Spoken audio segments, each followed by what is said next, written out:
चलिए आज हम बात करते हैं।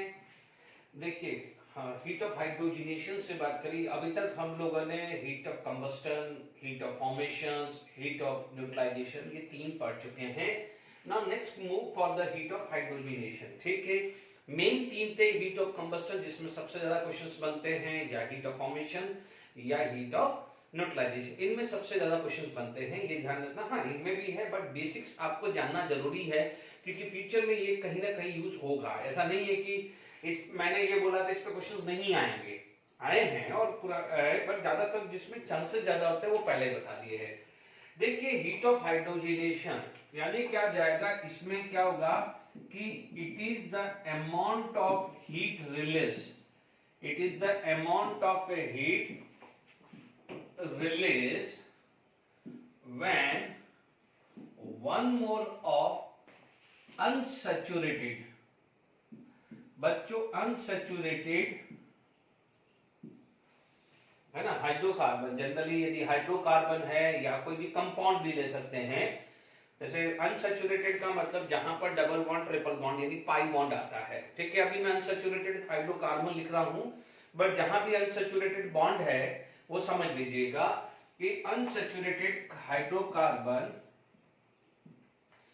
ठीक है, कि अनसैचुरेटेड हाइड्रोकार्बन इज, या अनसैचुरेटेड बॉन्ड भी लिख दीजिए, कोई बात नहीं, अनसैचुरेटेड बॉन्ड भी आ सकता है, is completely, I am using completely, completely convert into saturated hydrocarbon. Saturated hydrocarbon है ना। देखो, सैचुरेटेड का मतलब देखिए आपने D2 डिलाइट में पढ़ा हुआ है। हम बोलते हैं यार पढ़ते पढ़ते सैचुरेटेड हो गए, खेलते खेलते सैचुरेटेड हो गए, अब नया कुछ करते हैं। तो similarly there is a one word which is known as unsaturation, another word is saturation, यानी हाइड्रोकार्बन सैचुरेटेड जो लेस रिएक्टिव होता है।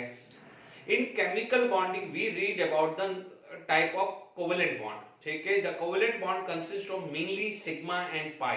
Out of that, pi bond is the weakest. ठीक है, that's why if any chemical reactions occur, no doubt there would be the cleavage, bond टूटेंगे. But what happens? Which bond is going to be break first?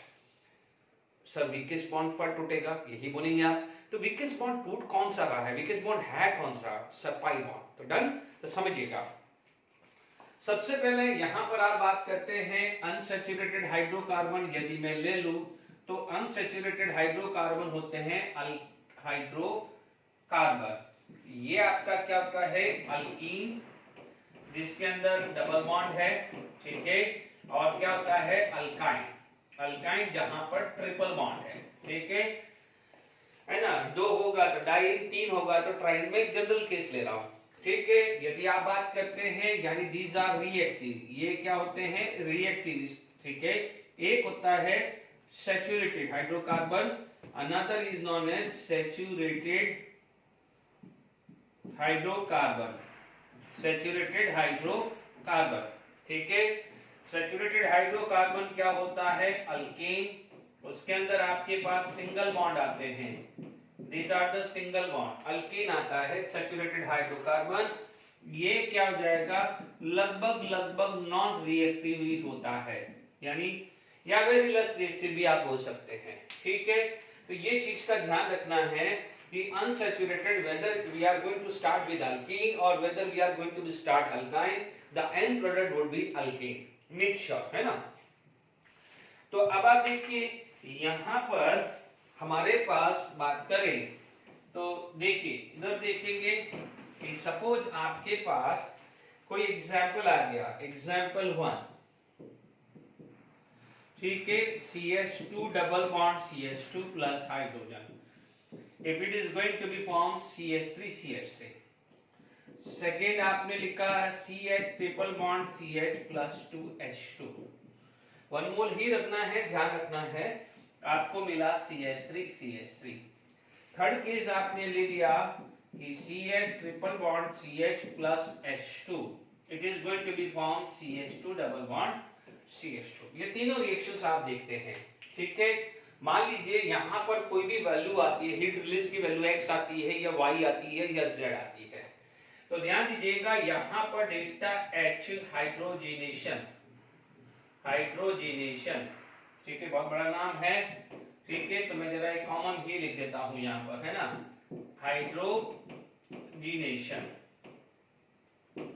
यदि मैं hydrogenation की बात करूं तो क्या ये यहाँ पर जो हीट रिलीज होगी वो हीट ऑफ हाइड्रोजिनेशन काउंट होगी कि नहीं होगी? तो ध्यान दीजिए, ये डबल बॉन्ड था यानी सैचुरेटेड था, अनसैचुरेटेड था, and it is going to be convert into saturated, यानी आप बोल सकते हैं कि unsaturated plus hydrogen get convert into saturated hydrocarbon, है ना, ये लिख सकते हैं। Hc का मतलब हाइड्रोकार्बन, है ना, मैंने शॉर्ट फॉर्म में लिख दिया है।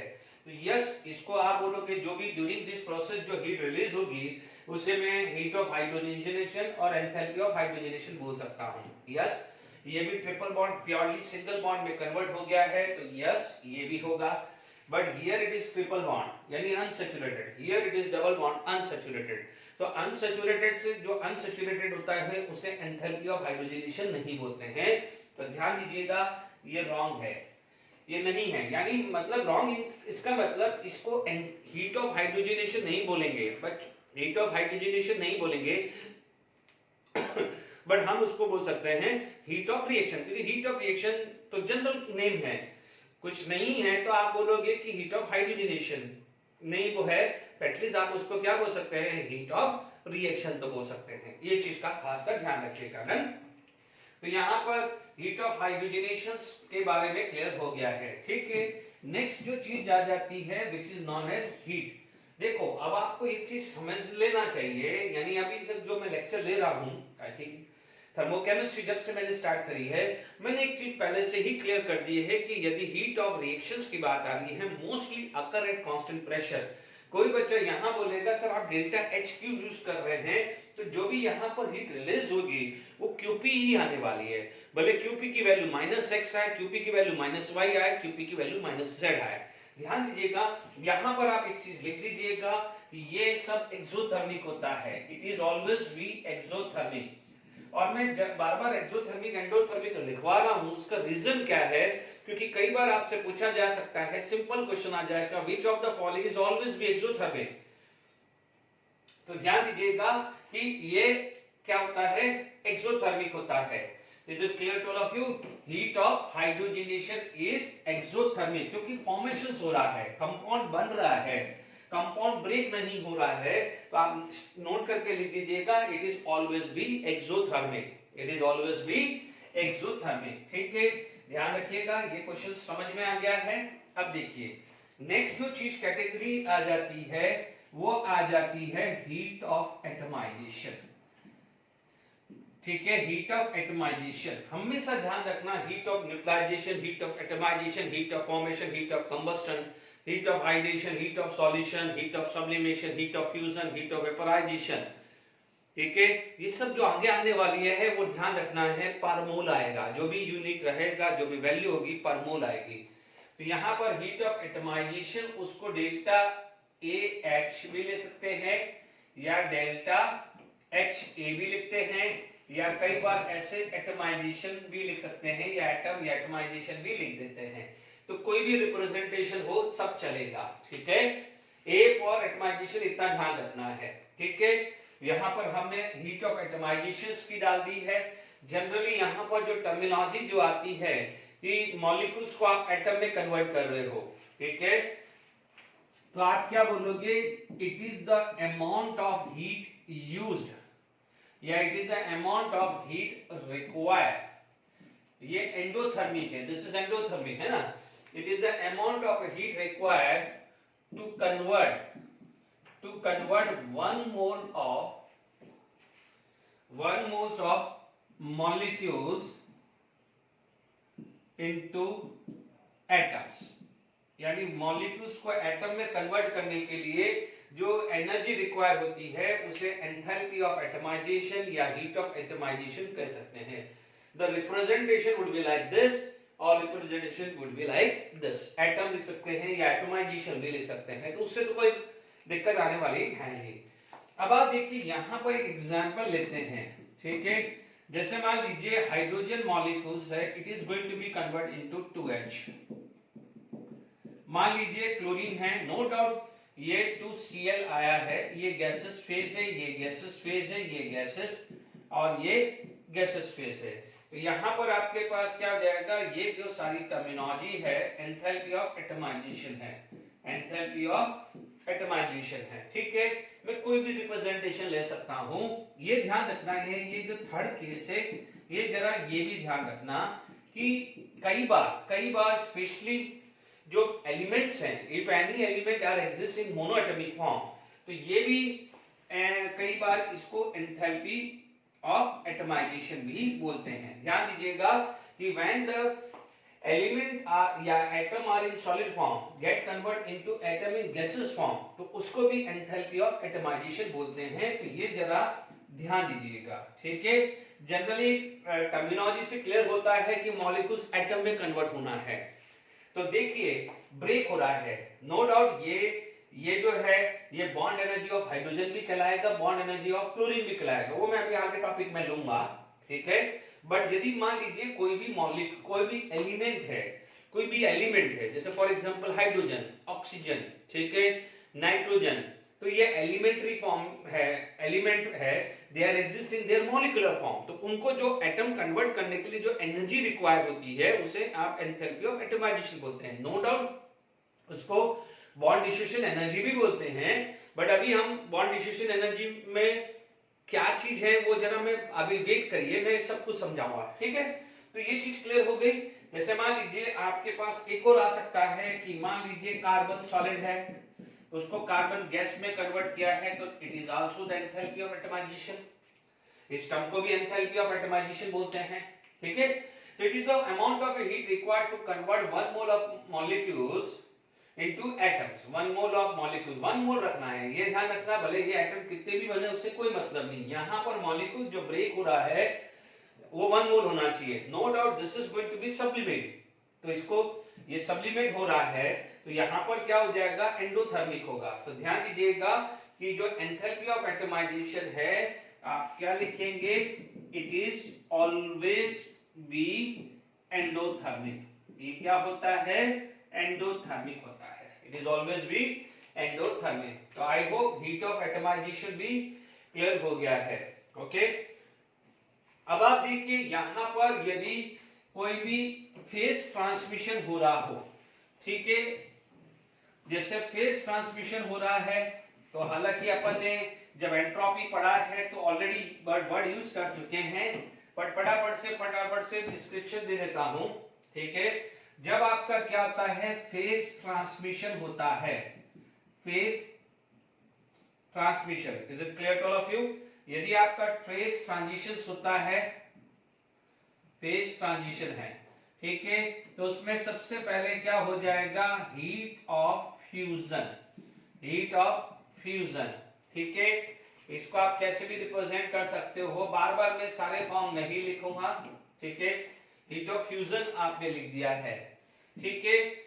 तो हीट ऑफ फ्यूजन या एंथैल्पी ऑफ फ्यूजन दोनों एक बात है। तो यहां पर आप क्या लिखोगे कि it is the amount of heat required to convert 1 mole of solid substances into liquid substances, या substances नहीं लिखना है तो molecules भी लिख सकते हैं या एटम भी लिख सकते हैं। यानी आप देखेंगे यहाँ H2O सॉलिड है, gate convert into H2O liquid, यहाँ पर जो भी हीट यूज हुई है उसे आप बोलोगे एंथैल्पी ऑफ फ्यूजन बोलेंगे, ठीक है। अब आप ध्यान से समझ लीजिएगा, इसका जो यूनिट होता है, इसका यूनिट होता है किलो जूल पर मोल या किलो कैलोरी पर मोल, है ना। ध्यान दीजिएगा, अब आप बोलोगे जूल पर मोल भी हो सकता है, कैलोरी पर मोल भी हो सकता है, वो सिंपल है, ठीक है। यहाँ पर इसे क्या बोलते हैं, एंथैल्पी ऑफ फ्यूजन या दिस, तो यानी ये क्या बन जाएगा, एंथैल्पी ऑफ फ्यूजन भी बोल सकते हैं। बट यदि एंथैल्पी ऑफ फ्यूजन को यदि मॉलिक्यूलर मास से डिवाइड कर दे, किससे डिवाइड कर दे, मॉलिक्यूलर मास को, उसको बोला जाता है latent heat of fusion. The latent heat of fusion की जो यूनिट आती है वो किलो जूल पर ग्राम और किलो कैलोरी पर ग्राम होती है। Is it clear? Latent heat of fusion है ना, तो हीट ऑफ फ्यूजन और या एंथैल्पी ऑफ फ्यूजन और लेटेंट हीट ऑफ फ्यूजन में ये फर्क होता है, इसकी यूनिट पर मोल होती है जबकि इसकी यूनिट क्या होती है, पर ग्राम। ठीक है, ये समझ लीजिएगा।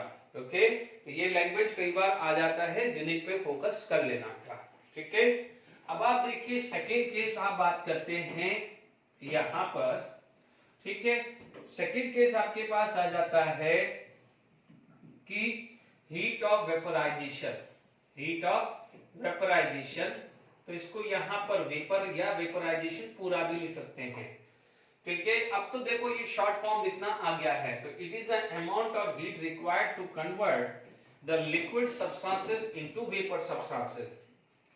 क्या आएगा कि liquid substances into vapour substances. ठीक है, यानी यहां पर आ जाएगा लिक्विड, तो यहां आ जाएगा गैस। ठीक है, यहां पर आपके पास आ जाएगा वेपराइजेशन।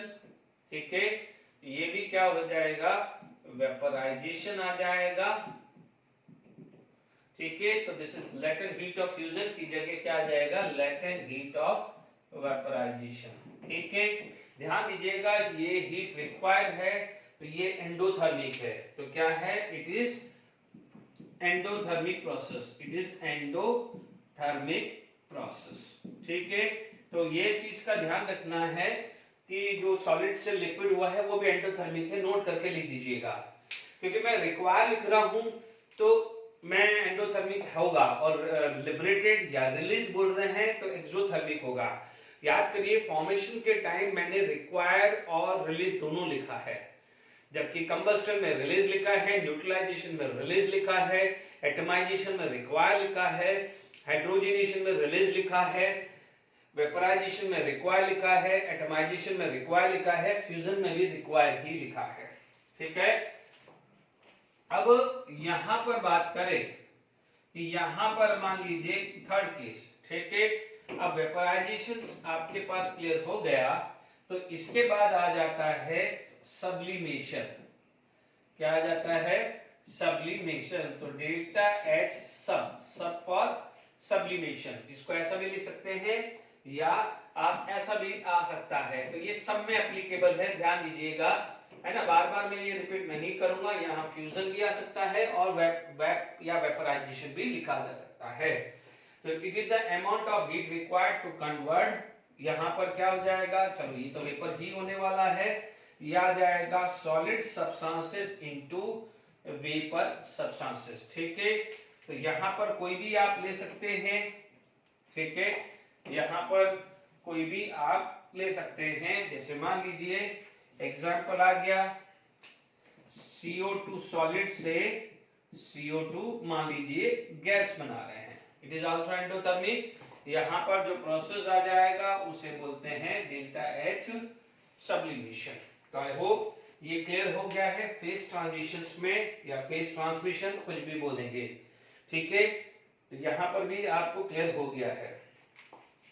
ठीक है, यहाँ तक क्लियर हो गया है, आगे बढ़ते हैं। नेक्स्ट आ जाएगा हीट ऑफ हाइड्रेशन। ठीक है, कई बार H/D भी लिखते हैं या हाइड्रा तक भी लिख लेते हैं। ठीक है, तो आप बोलोगे यहां पर क्या होता है कि it is the amount of heat release. ध्यान दीजिएगा, it is the amount of heat release when 1 mole of hydrated anhydrated salt, 1 mole of anhydrated salt combined with, ध्यान दीजिएगा, combined with fixed amount of water molecules, combined with fixed amount of water molecules, fixed amount of water molecules to water molecule to convert into specific hydrated crystal. Specific hydrated crystal. It is the amount of heat released when 1 mole of N-hydrated salt combined with fixed amount of water molecule to convert into specified hydrated crystal. देखिए यहाँ पर आपके पास कुछ example लेना हो तो देखिएगा, जैसे मान लीजिए CuSO4 सॉलिड है, उसमें मान लीजिए 5H2O ले लिया, ठीक है, ये CuSO4.5H2O बन गया, डन। यहां पर मान लीजिए आपके पास MgSO4 सॉलिड आ गया, यहां पर 7 मोल ऑफ H2O डाल दिया, यहां पर आ गया MgSO4.7H2O। मान लीजिए आपके पास ये आ गया CaCl2 सॉलिड, 6H2O डाल दिया, CaCl2.6H2, ठीक है। तो अब आप यहां पर आप देखेंगे तो ये होता है एनहाइड्रेटेड सॉल्ट, ठीक है, ये सब एनहाइड्रेटेड सॉल्ट है, एनहाइड्रेटेड सॉल्ट है यानी सॉलिड फॉर्म है, तो ये क्या हो जाता है हाइड्रेटेड सॉल्ट, ठीक है। तो यहां पर सब क्या है डेल्टा H हाइड्रा, ये भी क्या हुआ है delta H hydra, delta H hydra, ठीक है। यानी जो भी इस प्रोसेस के अंदर जो भी हीट रिलीज हुई है वो क्या हो जाती है consider as heat of hydration. Is it clear to all of you? ये ध्यान दीजिएगा कि it is always be exothermic, it is always be exothermic. Is it clear to all of you? तो यहां पर आपके पास ये चीज क्लियर हो गई। अब आप एक ही चीज को समझ लीजिए, एक नेक्स्ट डेफिनेशन आती है हीट ऑफ सॉल्यूशन। देखिए एक सिंपल सी बात है कि मान लीजिए आपने सॉल्ट लिया, उसमें से हल्का सा अमाउंट का वाटर डाला, तो आप देखेंगे हल्का सा गीला हो जाता है, जैसे रेनी सीजन में मॉइस्चर अब्सॉर्ब कर देता है, तो वैसा समझ लीजिए वो क्या हो जाता है हाइड्रेटेड फॉर्म हो जाती है। रेनी सीजन में यदि आप टेबल सॉल्ट देखेंगे तो क्या है कुछ अजीब सा हो जाता है, सॉल्ट पूरा का पूरा सॉलिड नहीं लगता है, उसमें क्या है मॉइस्चर अब्सॉर्ब हो जाता है, तो that form is known as hydrated form. But उसी सॉल्ट को यदि आप देखो, या तो डायरेक्टली आपने जो सॉलिड वाला जो सॉल्ट लिया है उसको वाटर में डिसॉल्व कर दो तो वो क्या बन जाएगा सॉल्ट सॉल्यूशन, या मान लीजिए मॉइस्चर थोड़ा बहुत मॉइस्चर अब्सॉर्ब करने के बाद जो बन जाता है जिसको अपन हाइड्रेटेड सॉल्ट डालते हैं, यानी रेनी सीजन के अंदर जो सॉल्ट है मान लीजिए वो वाटर एब्सॉर्ब कर लेता है, उसको भी आप वाटर में डालोगे तो it is going to be a salt solution. तो ध्यान से समझ लीजिएगा, अभी ध्यान रखिएगा, ठीक है। तो मान लीजिए यही चीज में बात कर रहा हूं, तो ये क्लियर हो गया। यहाँ पर क्या है fix amount of water molecule combine हो रहा है एनहाइड्रेटेड सॉल्ट से, इसलिए आपको क्या मिल रहा है हाइड्रेटेड सॉल्ट मिल रहा है, डन। अब आप देखिए यहां पर हमारे पास नेक्स्ट जो चीज आ जाती है जिसे बोलते हैं एंथैल्पी ऑफ सॉल्यूशन या heat of solution. Heat of solution की बात करें, ठीक है, इसको सॉल्यूशन पूरा भी लिख सकते हैं या SOL भी आ सकता है। देखिए it is the amount of heat release और एब्सॉर्ब, दोनों होगा, है ना। इसमें क्या होगा अमाउंट ऑफ हीट रिलीज भी होगी या एब्सॉर्ब भी होगा, ठीक है। डिफाइन करता है it is the amount of heat release और एब्सॉर्ब, दोनों हो सकता है कि when 1 mole of a N-hydrated or partially hydrated, N-hydrated or hydrated, N-hydrated or hydrated salt, ध्यान दीजिएगा कि when N-hydrated or hydrated salt, ठीक है, dissolve in large amount of water, large amount of water या excess amount of water, ठीक है, but no further change in heat, no further change in heat। ध्यान रखना है ये बहुत इंपॉर्टेंट लाइन है, no further change in heat. अब आप देखिए, समझ लीजिए मैंने एक सॉल्ट ले लिया, ठीक है, मान लीजिए 1 मोल ऑफ वाटर आपने डाला, 2 मोल डाला या 1 लीटर डाला या 2 लीटर डाला, ठीक है। आप देखेंगे पहले Q1 आया, फिर Q2 आया, Q3 आया, ऐसे करते करते सपोज मान लीजिए आपने 10 लीटर डाल दिया, ठीक है, 10 लीटर तक आपने डाल दिया, जितनी भी क्वांटिटी 10 लीटर या 10 ml कुछ भी ले लीजिए, ठीक है। तो 10 जब तक आपने डाला तब तक Q1, Q2, Q3 से लेके Q10 तक आई है, कंटिन्यूस हीट रिलीज हुई है। तो वो कंटिन्यूस हीट रिलीज हुई है, ठीक है। तो Q1, Q2, Q3, Q4 वो कंसीडर होगा एंथैल्पी ऑफ हाइड्रेशन या हीट ऑफ हाइड्रेशन काउंट होगा। बट मान लीजिए कि 10 से आप 11 डालते हो, यानी 10 तक आपको कंटिन्यूस चेंज मिला है, अब उसके बाद आपने 11th वाला डाला। अब जब 11th डाला तो आपका जो वैल्यू, जो हीट रिलीज होना है वो चेंज नहीं हुआ, यानी पहले 10 तक Q10 था, 10 तक क्या था, Q10 था, तो 11 लीटर डालने पे भी Q10 ही मिला। इसका मतलब क्या होगा कि 11th लीटर डालने पे कोई चेंज नहीं आया, इसका मतलब 10 लीटर तक वो सैचुरेटेड हो चुका है, 10 लीटर तक क्या है, सैचुरेटेड हो चुका है। यानी 11 डालू, 12 डालू, 13 डालू, 14 डालू, कुछ फर्क नहीं पड़ने वाला, क्योंकि वही वैल्यू आएगी जो 10 तक आई है। इसका मतलब क्या हुआ है, ध्यान दीजिएगा, no further change in heat. इसका मतलब आप समझेंगे कि मान लीजिए आपका प्रोसेस Q1 से लेके 10 यदि वाटर मॉलिक्यूल्स Q10 तक कंटिन्यू चेंज हुआ, 1 लीटर पे डाला तो Q1, 2 लीटर पे Q2, 9 लीटर पे Q9, 10 लीटर पे Q10, कंटिन्यूस चेंज हो रही है, ठीक है। बट जैसे मान लीजिए 11 डाला, उसमें कोई चेंज नहीं आना, यानी जो ये थी वो वही मिली, या 12 डाला तो Q10 ही मिला। इसका मतलब यहां पर क्या हो चुका है, वो सैचुरेटेड हो चुका है। क्या हो चुका है, वो सैचुरेटेड हो गया है, ठीक है।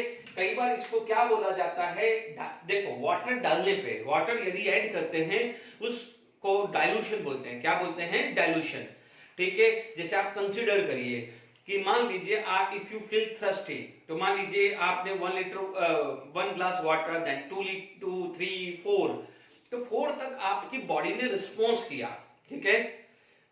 1 पे देखेंगे, जब आपको मान लीजिए 1 ग्लास वाटर पिया, ठीक है, बहुत ज्यादा मान लीजिए रनिंग में बहुत थर्स्टी है, 1 ग्लास वाटर लिया, कुछ अलग से फीलिंग आई, 2 लीटर के बाद अलग से फीलिंग आई, 3 के बाद अलग से, 4 के बाद और अलग फीलिंग आई, तो कंटिन्यू 1, 2, 3, 4 ग्लास तक आपको कंटिन्यू फीलिंग हुई। मान लीजिए 4 पे बिल्कुल आप बिल्कुल कंप्लीटली सैचुरेटेड हो गए, तो मान लीजिए आपको कोई 5th ग्लास लाके भी देगा, तो क्या होगा, आप क्या करोगे, वो आपकी बॉडी में इंटेक कर भी दिया तो कुछ फर्क नहीं पड़ने वाला है, क्योंकि जो चेंज आने वाला था वो 4 तक आ चुके हैं, 4 तक आप कंप्लीटली सैचुरेटेड हो चुके थे। मान लीजिए फिर तो आपने पी भी लिया तो आपकी बॉडी में बहुत ज्यादा चेंज नजर नहीं आएगा, ऐसा अज्यूम करके चलिए, ऐसा में है ना। तो वैसे समझ लीजिए, या फिर आप एक चीज समझिएगा कि मान लीजिए मैंने कुछ 1 केजी शुगर लिया, मैं 1 लीटर वाटर डाला तो टेस्ट किया, 2 litre, 3 litre, 4 litre, 5 litre water डाला, टेस्ट किया, तो जब मैंने 1 लीटर डाला तो टेस्ट कुछ था, 2 लीटर डाला तो और टेस्ट लाइट हुआ, 3 में और लाइट हुआ, 4 में और लाइट हुआ, 5 में और लाइट और हो गया, या मान लीजिए टेस्टलेस हो गया। तो अब आप देखो 6, 7, 8 में डालोगे तो जो 5th तक टेस्टलेस हो चुका था, तो 6 लीटर 7 लीटर में तो टेस्टलेस ही होगा। तो जो 5th डाला था उसे क्या बोलेंगे, जहां तक आया, इसे आप ये भी बोल सकते हैं इनफाइनाइट डाइल्यूशन। क्या बोलोगे, इनफाइनाइट डाइल्यूशन, ठीक है। इसको क्या बोलोगे, इनफाइनाइट डाइल्यूशन, यानी हीट ऑफ सॉल्यूशन को ये भी बोल सकते हैं, हीट ऑफ इनफाइनाइट डाइल्यूशन भी बोल सकते हैं, ये ध्यान रखिएगा। तो अब आप देखिए, जैसे सब कुछ यही एग्जांपल्स है, ठीक है। तो इसी को मैंने मान लीजिए ये केस मैंने आपको ये दिया, ठीक है। मान लीजिए सेकेंड एग्जांपल लीजिए इसी के अंदर, ठीक है। मान लीजिए CuSO4 सॉलिड और मैंने एक्वस, यानी जितना वाटर चाहिए ले लीजिए। यहां पर आपके पास आ गया है CuSO4 एक्वस, या मान लीजिए यहां पर थर्ड केस आ गया है CH4.5H2O, ठीक है। प्लस एक्वस, तो ये आ जाएगा CuSO4 एक्वस। ठीक है, ये आपके पास ये देखिए, तो मैंने क्या लिखा है, एनहाइड्रेटेड सॉल्ट और हाइड्रेटेड सॉल्ट या पार्शियली हाइड्रेटेड भी वर्ड यूज कर सकते हैं। तो यहां पर जो भी डेल्टा H आएगी वो आएगा enthalpy of solution. This is considered as enthalpy of solution. तो आई होप यहां तक क्लियर हो गया है, ये एग्जांपल से क्लियर हो चुका होगा। ठीक है, यानी जब फिक्स अमाउंट का वाटर लेते हैं तो उसको एंथैल्पी ऑफ हाइड्रेशन या हीट ऑफ हाइड्रेशन बोलते हैं। यदि वाटर की क्वांटिटी एक्सेस है, यानी जब तक चलता रहेगा, वहां पर एंथैल्पी ऑफ सॉल्यूशन या heat of solution word use करते हैं। ठीक है, तो यहां पर क्लियर हो गया है। मान लीजिए एक और एग्जांपल आप ले सकते हो, जैसे अभी अपन ने पढ़ा था MgSO4, वहां पर क्या था, 7H2O था। कितना था, 7H2O था। ठीक है, ये 7H2O, ये MgSO4 डॉट 7H2O, यहाँ 7H2O, तो ये क्या होगा, MgSO4। तो समझ में आ गया है, ज्यादा फर्क कुछ नहीं है। तो जब आपके पास किसी सॉल्ट के अंदर फिक्स अमाउंट का वाटर डालता है, उसे एंथैल्पी ऑफ हाइड्रेशन बोलते हैं।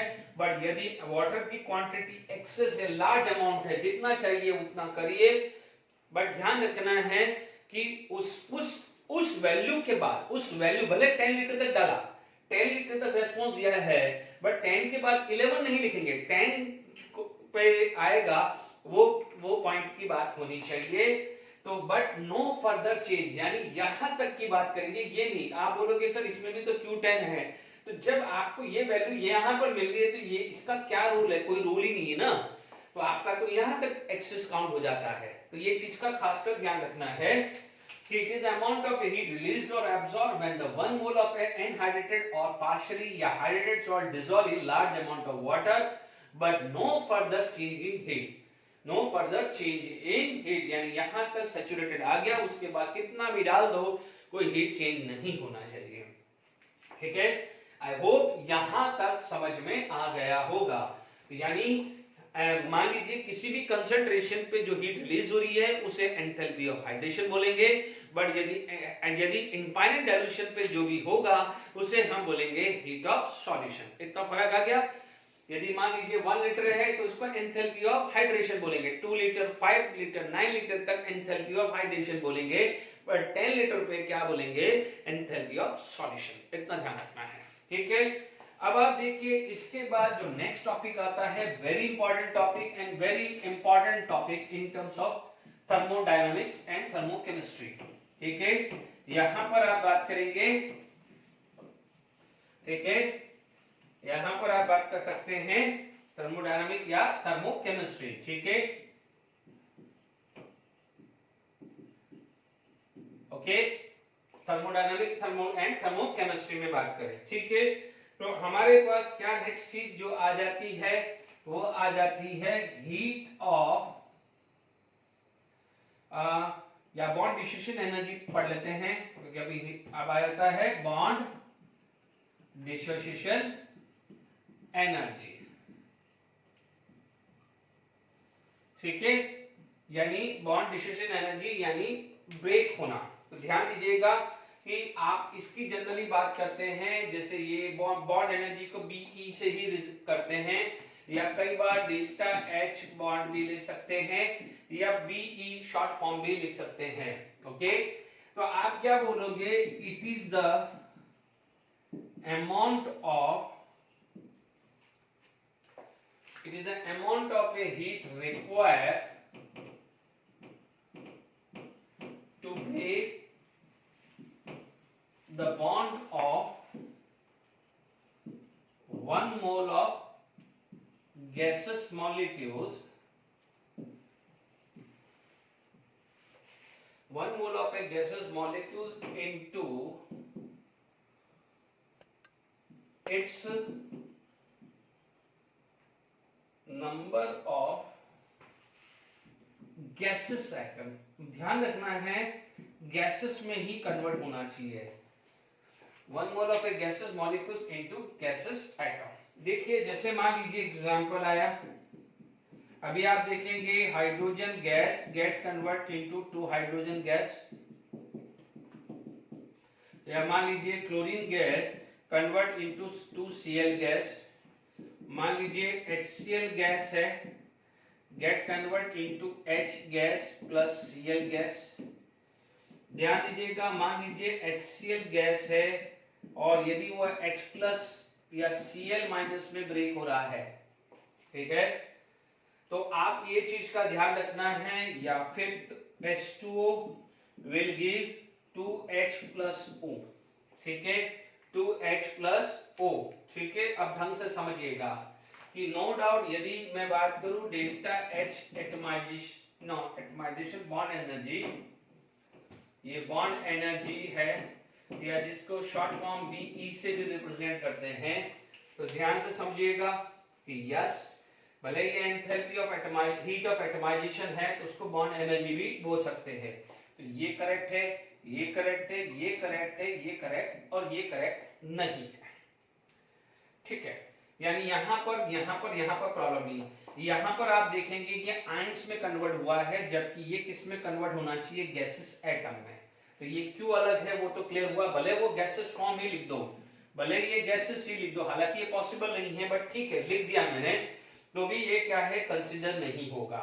अब कोई बच्चा बोलेगा कि सर ये वाले का क्यों हुआ है, ये वाले में क्या प्रॉब्लम है, is it clear to all of you? अब समझिएगा यहां पर क्या होगा कि जब यदि एक से ज्यादा बॉन्ड प्रेजेंट होते हैं, क्या होता है बच्चों, एक से ज्यादा बॉन्ड प्रेजेंट होते हैं, तब वहां पर क्या है, एक एवरेज एनर्जी लिया जाता है। क्या लिया जाता है, terminology average bond distribution energy. क्या लेते हैं, एवरेज बॉन्ड डिस्ट्रीब्यूशन एनर्जी। इसका मतलब उसे क्या लिखते हैं कि एवरेज बॉन्ड एनर्जी या बॉन्ड डिस्ट्रीब्यूशन एनर्जी। तो आप क्या बोलोगे, total bond energy divided by number of bonds, divided by number of bond, ठीक है। 2 है तो डिवाइडेड बाय 2, 3 है तो 3। मैं आपको समझा देता हूं, ठीक है। मैं यहां पर मान लीजिए एग्जांपल 1 लेता हूं, मान लीजिए वाटर है, वाटर के 2 OH बॉन्ड है, ठीक है। इसमें मान लीजिए 112 ले लिया, ठीक है, यूनिट ले लेता हूं, कुछ भी ले लीजिए, तो आपके पास क्या हो जाएगा, एक बॉन्ड है, ठीक है। यहां पर मान लीजिए एक बॉन्ड टूटा और ये OH बना, और मान लीजिए डेल्टा H1 112 आ गया, मान लीजिए कुछ भी किलो जूल पर मोल ले लीजिए, है ना। मान लीजिए मैंने यहाँ पर क्या ले लिया है, किलो जूल पर मोल ले लिया, क्या ले लिया, किलो जूल पर मोल, है ना। तो ये यूनिट दिया है। इसके बाद क्या हो जाएगा, ये OH हुआ, ये H प्लस O आ जाएगा। यहाँ डेल्टा H2 की वैल्यू कितनी आएगी, लगभग 104, क्योंकि कम आएगा, ओके। मैंने ये करेक्ट वैल्यू भी हो सकती है या अंदाजन वैल्यू भी ले सकता हूँ, ठीक है। तो ये ध्यान रखना है, ये सिर्फ समझाने के लिए भी समझ सकते हैं, ठीक है। अब आप देखिए कि आप ओवरऑल आप देखेंगे तो आपके पास क्या हो जाएगा कि HOH will convert into 2H plus O। ध्यान दीजिएगा कि यहां पर यदि बॉन्ड एनर्जी बोले, क्योंकि देखिए ये जब बॉन्ड टूटा है सपोज, तो एनर्जी लगी 112, जब ये बॉन्ड टूटा है तब एनर्जी लगी 104। तो बट यदि आपसे पूछा जाए what is the bond energy of OH, तो यहां पर आ जाएगा बॉन्ड एनर्जी ऑफ OH, या एवरेज बॉन्ड एनर्जी भी यूज कर सकते हैं। तो टोटल एनर्जी कितनी लगी, 112 plus 104। Number of OH bond कितने हैं, number of OH bond 1 and 2 है, तो यहां पर क्या आ जाएगा, डिवाइडेड बाय 2, तो ये कितना आ जाएगा, 216 बाय 2, तो ये वैल्यू आएगी 108 किलो जूल पर मोल, लगभग ऐसा आ जाएगा। ये किलो जूल पर मोल नहीं लिखेगा तो सिर्फ किलो जूल लिख दीजिए, ठीक है, ओके। तो ये कैसे निकाला जाता है, ये बॉन्ड एनर्जी आपको समझ में आ जानी चाहिए। Is it clear to all of you? Bond energy पे बहुत न्यूमेरिकल्स बनते हैं और आए हुए हैं, वो डिस्कस करेंगे, ठीक है। तो आपके पास एक और एग्जांपल ले लेते हैं, ठीक है, कि बॉन्ड एनर्जी कैसे मेजर किया जाता है। देखिए मान लीजिए आपके पास CH4 गैस है, तो मान लीजिए सबसे पहले यहां पर आपको बना CH3 plus H, CH3 gave CH2 plus H और CH2 will give CH plus H and CH give C plus H। ठीक है, यहां पर आपके पास आया तो टोटल जो CH4 है वो बना है C gas plus 4H gas. ठीक है, CH4 गैस। ठीक है, यहां तक बना है ये सारी की सारी चीजें। ठीक है, यहां पर मान लीजिए delta H1, delta H2, delta H3, delta H4, मान लीजिए ये लगा A B C D लगा। ठीक है, कोई भी एनर्जी किलो जूल पर मोल या जो भी ले लीजिए। अब यहां पर आपसे पूछा जाए कि what is the bond energy of CH4। यहां पर पूछा जाए कि average bond energy of CH bond, तो ये कितना जाएगा A plus B plus C plus D by 4, क्योंकि 4 बॉन्ड है ना, CH4 कितने हैं, 4 बॉन्ड है, H C H H H। तो इस तरह से किसी भी बॉन्ड की एनर्जी कैसे निकालते हैं वो समझ में आ गया। HCl है, HBr है, HI है, तो एक ही बॉन्ड है तो जो भी एनर्जी होगा डिवाइडेड बाय 1 ही होगा। वाटर है तो डिवाइडेड बाय 2 है, अमोनिया है तो जो भी डिवाइडेड बाय 3 आ जाएगा, CH4 है तो डिवाइडेड बाय 4 हो जाएगा। ये समझ में आ गया है। तो बॉन्ड एनर्जी कैसे निकालते हैं क्लियर हो गया होगा। अब इस पे यदि कोई क्वेश्चंस आता है, यदि इस पे कोई क्वेश्चंस आता है तो कैसे वर्क कर सकते हैं वो समझिएगा। देखिए यहां पर आपके पास सबसे पहले कोई रिएक्शंस है। ठीक है, तो आप ध्यान से समझ लीजिए कि डेल्टा H यानी हीट ऑफ रिएक्शन, या आप एक यहां पर अपन लिखते हैं कि फॉर केमिकल रिएक्शन, यदि मैं बात करूं फॉर एनी केमिकल रिएक्शन, यदि मैं किसी भी केमिकल रिएक्शंस की बात करूं तो इन जनरल होता क्या है कि नो डाउट आप बोलते हैं कि इसके अंदर रिएक्टेंट जो है वो प्रोडक्ट में कन्वर्ट होता है, reactant gate convert into product. ठीक है, प्रोडक्ट या प्रोडक्ट्स में यूज करता है, रिएक्टेंट है या रिएक्टेंट। तो ध्यान दीजिए होगा क्या कि नो डाउट यहां पर जो है एंथैल्पी ऑफ रिएक्शन, ठीक है, आज नहीं भी लिखूंगा तो डेल्टा H लिखूंगा और कोई कंडीशन नहीं दी तो मैं स्टैंडर्ड कंडीशन भी यूज कर सकता हूं, तो उसे वो कोई दिक्कत नहीं, ऑलरेडी पढ़ा चुका हूं। तो इधर क्या होता है, यहां पर हुआ क्या है कि energy required to break bond of reactant, यानी सबसे पहले क्या होगा कि रिएक्टेंट के बॉन्ड टूटेंगे। किसके बॉन्ड टूटेंगे, रिएक्टेंट के बॉन्ड।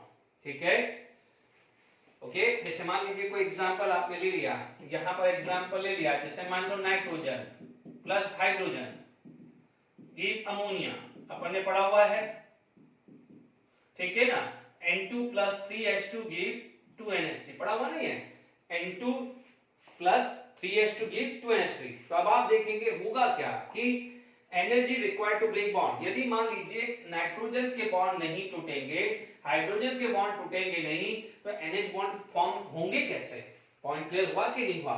तो आप देखेंगे कि सबसे पहले, क्योंकि जब बॉन्ड ब्रेक हो रहा है, कोई चीज ब्रेक हो रही है तो एनर्जी रिक्वायर होगी, तो energy required to break bond of reactant, done, plus, यहां पर प्लस आएगा।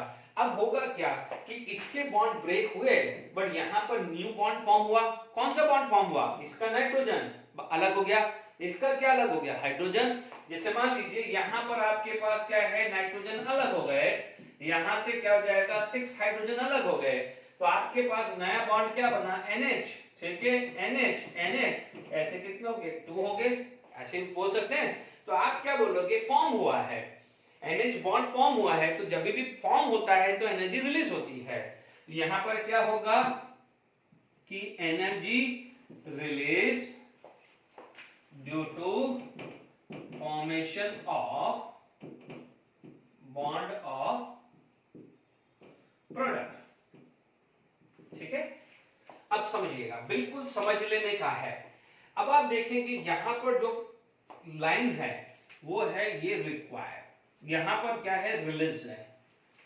याद करिए साइन कन्वेंशन में हीट रिलीज को क्या बोलते थे माइनस, और हीट एब्सॉर्ब को क्या या रिक्वायर को क्या बोलते थे प्लस, पढ़ा हुआ है। तो अब आप देखेंगे कि यहां पर delta R H, this is the terminology used for bond distribution energy and this is the terminology used for bond formation energy. एक ठीक है ना, energy required to break the bond, energy form bond, तो ये break bond formation of bond है तो bond energy, but एक को बोल सकते हैं बॉन्ड डिस्ट्रीब्यूशन एनर्जी और एक को बोलेंगे बॉन्ड फॉर्मेशन एनर्जी। अब आप बोलोगे कि सर हुआ ये कैसे बोल रहे हो, बिल्कुल सिंपल सा एग्जांपल, H 2H और H प्लस H HH, ये हुआ ना, इधर गया तो बॉन्ड ब्रेक हुआ, तो उल्टा गया है ना, ऐसा लिखना, ये H plus H, is it clear, is it clear to all of you, यानी ये टूटा है, ठीक है। तो ये क्या हो जाएगा, मान लीजिए ये x है, इसका डेल्टा H x है, तो ये जब होगा तो इसका डेल्टा H क्या हो जाएगा minus x, because it is the case of dissociation, यानी बॉन्ड ब्रेक हुआ है, और जब भी बॉन्ड ब्रेक होगा तो एनर्जी रिक्वायर होगी, और दिस इज द फॉर्मेशन, क्योंकि जब यहां पर नाइट्रोजन ये आया ये, तो नाइट्रोजन टूटा हाइड्रोजन टूटा, तो यहाँ N और H कंबाइन होगा तो NH1 होगा ना, ये क्या हो जाएगा formation of bond and this is the dissociation of bond. Is it clear? तो आपको ये चीज समझ में आ गई होगी, तो प्लीज यहां समझिएगा, तो ये भी आएगा बॉन्ड एनर्जी, ठीक है, ये भी बॉन्ड एनर्जी, बट ये किसकी है, रिएक्टेंट की है, या आप बोलोगे summation of bond energy of reactant, summation of bond energy of reactant, यदि एक से ज्यादा है तो उसका समेशन कर दो। अब आप देखो माइनस, अब माइनस क्यों लगाया, क्योंकि रिलीज है, माइनस क्यों लगाया, रिलीज है। आप बोलोगे सर यहाँ तो प्लस था बट यहाँ पर क्या हो जाएगा माइनस, यदि आप देखोगे माइनस तो आप यहां लिखोगे summation of bond energy of product. Clear हुआ, ये माइनस साइन आया है बिकॉज ऑफ रिलीज, तो बॉन्ड एनर्जी रिक्वायर्ड थी तो इसलिए यहां पर प्लस का प्लस रहा, यहां रिलीज थी इसलिए यहां पर माइनस रहा, तो माइनस और प्लस माइनस बन गया है। तो this is a very very important formula, और इसमें नंबर ऑफ टाइम क्वेश्चन जीडब्ल्यू नीट सब में आए हुए हैं, हम डिस्कस करेंगे आगे, ठीक है। तो आई होप यहां पर आपको क्लियर हो गया है, ठीक है, कि फॉर एनी केमिकल चेंजेस क्या क्या रिएक्शंस हुआ है, तो ये फॉर्मूला आपको फोकस करना है, bond energy of reactant minus bond energy of product. अभी तक जितने भी डेल्टा एच आपने किए हैं, डेल्टा एच जो भी आपने किए हैं वो क्या किए हैं, प्रोडक्ट माइनस रिएक्टेंट किए हैं। पहला केस है जहां पर रिएक्टेंट माइनस प्रोडक्ट है, कभी फॉर्मूला भूल जाओ तो याद रख लेना, बट कंसेप्चुअली चलोगे तो सबसे बढ़िया है कि during the process, during the chemical reaction, first of all there is a breaking of a bond of reactant. For breaking the bond of reactant, energy required. While during this there is a formation of new bond. तो new जब bond बनेगा, product बनेगा, तो in that case energy will be released. मान लीजिए यही example है, इसका जरा मैं एक केस ले लेता हूँ, एक एग्जांपल लेता हूँ, बाकी जो एग्जांपल्स हैं फिर उसका न्यूमेरिकल्स कर लेते हैं हम लोग, तो आपको आसान हो जाएगा, ठीक है। थर्मोकेमिस्ट्री पार्ट है हमारा, ठीक है। तो अब आप देखिए इसके अंदर मान लीजिए आपके पास कोई भी रिएक्शंस है, मान लीजिए आपके पास है N2 plus 3H2 give 2NH3, ठीक है। अब आप देखिए यहां पर डेल्टा H स्टैंडर्ड या जो भी निकालना है, डेल्टा H स्टैंडर्ड लिख लो, R लिख लो, तो सेल्फ अंडरस्टूड है, ठीक है। यहां पर क्या हो जाएगा, आप बोलोगे बॉन्ड एनर्जी ऑफ नाइट्रोजन, क्योंकि ये ट्रिपल बॉन्ड एंड है, plus 3 time bond energy of HH, क्योंकि यहां पर तो सिंगल H2 है ना, आप बोलोगे H2 तो H में कन्वर्ट होगा, बट हाउ मेनी मॉलिक्यूल्स, 3, यहां पर 3 टाइम्स करना पड़ेगा, तो ये क्या हो जाएगा, टोटल आ गया माइनस, यहां पर क्या है बॉन्ड एनर्जी NH की आएगी, बॉन्ड एनर्जी क्या आएगी NH की। तो प्लीज यहां पर बच्चे लोग गड़बड़ी करते हैं, ठीक है। तो यहां पर क्या हो जाएगा, 3 है, तो हाउ मेनी NH, 1 2 3 है ना, और 2 मोल है ना, तो टोटल कितने आ जाएंगे NH बॉन्ड, 6, देख लीजिए, in one NH3 molecule there is a 3 NH bond to total 2 NH3 molecule, the total NH bond is 6, तो ये आ जाएगा 6 bond energy of NH। ये क्लियर हो जाएगा, ठीक है। अब आप देखिए, मैं एक दो क्वेश्चंस यहां पर डिस्कस करता हूं, ठीक है। अभी मान लीजिए यही रिएक्शंस को मैं ऐसा लिखता, half N2 plus 3/2 H2 give 1 NH3। तो ध्यान से समझ लीजिएगा, ये R जान करके लिख रहा हूं, अभी R जान करके लिखता हूं, ठीक है। अब आप देखिए यहां डेल्टा H इक्वल टू, आप बोलोगे क्या फर्क पड़ा सर, इसको बॉन्ड एनर्जी ऑफ एंड लिख दो प्लस इसको लिख दो 3/2 बॉन्ड एनर्जी ऑफ HH कर दो, इसको क्या कर दीजिए, ये आ जाएगा बॉन्ड एनर्जी ऑफ NH, कितने हैं 3 टाइम्स कर दीजिए, ठीक है, ये कर दिया। अब आप एक बहुत इंटरेस्टिंग चीज आ जाएगी, यहां पर जो है, ये जो है और ये है, इनमें फर्क है, बाकी तो कुछ नहीं है। अब आप देखोगे ये 1 मोल प्रोड्यूस हुआ है and element combining there natural form, तो इसका मतलब जो यहां पर इस प्रोसेस के अंदर जो हीट रिलीज हो रही है वो हीट ऑफ फॉर्मेशन है, जबकि यहां पर जो भी हीट रिलीज हो रही है वो बोल रहे हैं हीट ऑफ रिएक्शन है, ठीक है। तो कई बार आपसे क्वेश्चन ये देगा नहीं, ये एक बैलेंस इक्वेशन नहीं देगा और आपसे बोलेगा कि bond energy of Nn is this, bond energy of HH is this, bond energy of NH is this, what is the heat of formation of ammonia. अब आप देखिएगा, आप दोनों रिएक्शंस आपके सामने है, तो इसमें भी N triple bond N H H NH bond आ जाए तो आप देख लीजिए N triple bond N is given, HS is given, NH is given, ठीक है।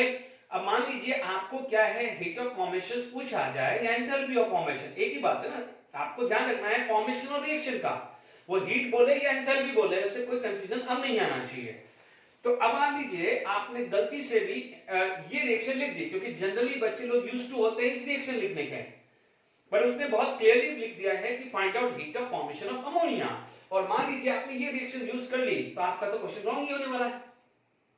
आई बस में हीट ऑफ फॉर्मेशन आपका ये वाला है, यानी you have to use this.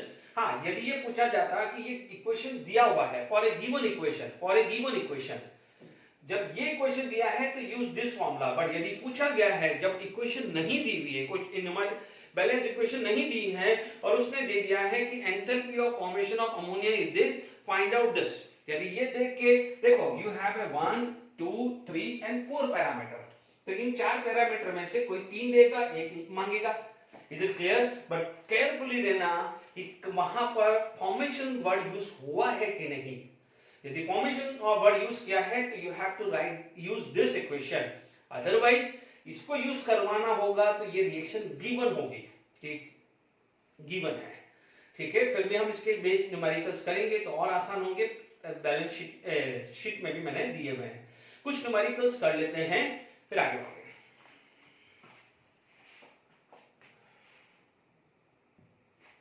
देखिए इसी टाइप के मैंने डेटा ले लिए है, तो आपको ये जो मैंने समझाया है, हो सकता है आज के लेक्चर में यही एग्जांपल लूं तो नेक्स्ट लेक्चर में मैं स्टार्टिंग में और कुछ बॉन्ड एनर्जी पे क्वेश्चंस और डिस्कस करूंगा और प्रीवियस ईयर के क्वेश्चन नेक्स्ट लेक्चर में ले लूंगा, ठीक है। अभी इसमें नहीं होता है तो क्योंकि टाइम हो रहा है, ठीक है। तो अब आप देखिए फटाफट से रिएक्शंस कर लेते हैं। मान लीजिए आपके पास सॉल्यूशन है फर्स्ट, तो आपके पास equation N2 + 3H2 give 2NH3 है। बच्चों मैंने अभी लिखा दिया है तो मैं डायरेक्टली यहां पर डेल्टा H लिख रहा हूं, bond energy of N triple bond N plus 3 time bond energy of H single bond H plus minus 6 times bond energy of NH है। Is it clear to all of you? ये चीज आप लोगों ने अभी फॉर्मूला पढ़ा है। अब आप देखिए bond energy of N triple bond N आपको दिया हुआ है 945, साइन में कोई गड़बड़ी मत करना, जो यहां होगा वही यूज करना है। बॉन्ड एनर्जी ऑफ HH कितना दिया है 3 × 4 36, ये ब्रैकेट क्लोज कर दीजिए, माइनस ये 6 time bond energy of NH कितना दिया है 391, ओके। तो अब आप देख लीजिए यहां पर आपके पास आ जाएगा 3 इंटू 436, ठीक है, यह आ जाता है 1308, ठीक है, ये 1308, ठीक है, 945, ठीक है, ये आ जाएगा 6 इंटू 391, ये आ जाता है 2346। फिर भी आप अपने हिसाब से कैलकुलेशन देख लीजिएगा, -1308 माइनस 945, ये वैल्यू आ रही है 93। यहां पर डेल्टा एच आ रहा है 93, यूनिट क्या दिया हुआ है, किलो जूल, ठीक है, ये 93 दिया हुआ है। ओके, तो डेल्टा एच कितना गया है 93। तो पहला वाला पार्ट आपका क्या है, क्लियर हो गया है 93। अब आप देखिए दूसरा पार्ट, यदि मैं सेकेंड पार्ट चल देता हूं, enthalpy of formation of ammonia. देख लीजिए दोनों क्वेश्चन में डिफरेंस कर लीजिए, जब ये है तो इक्वेशन देगा, अदरवाइज ये आपको इक्वेशन नहीं देगा, सिर्फ enthalpy of formation of ammonia या ऐसा कुछ पूछ लेगा, ठीक है, ये पूछ लेगा, स्टैंडर्ड लिखेगा, कुछ कंडीशन नहीं दी तो हमारे को पता है स्टैंडर्ड है।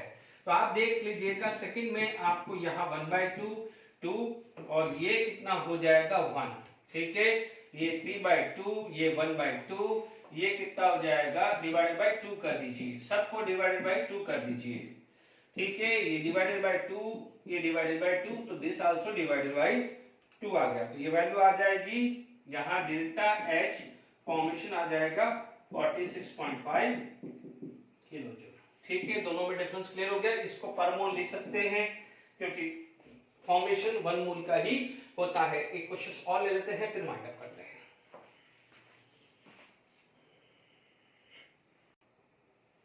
देखिए यहां पर question, bond distribution energy of x2 y2 and xy are in the ratio 1.51, delta H for the formation of xy।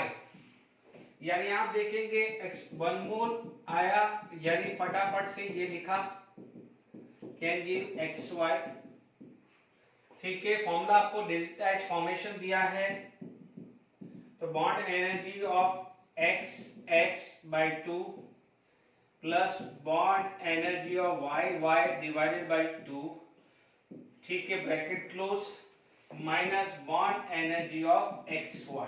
यही है क्वेश्चन, ये है ना क्वेश्चन से। अब आप देखो बॉन्ड एनर्जी गिवन कितनी है, x2 की 1 और दिस, तो देख लीजिए ये रेशियो है, तो मान लीजिए मैंने इसको x मान लिया, तो ये हो जाएगा x/2, तो ये मेरा क्या हो जाएगा x हो जाएगा। Is it clear to all of you? Ratio 1:0.5 and this आ जाता है। Is it clear?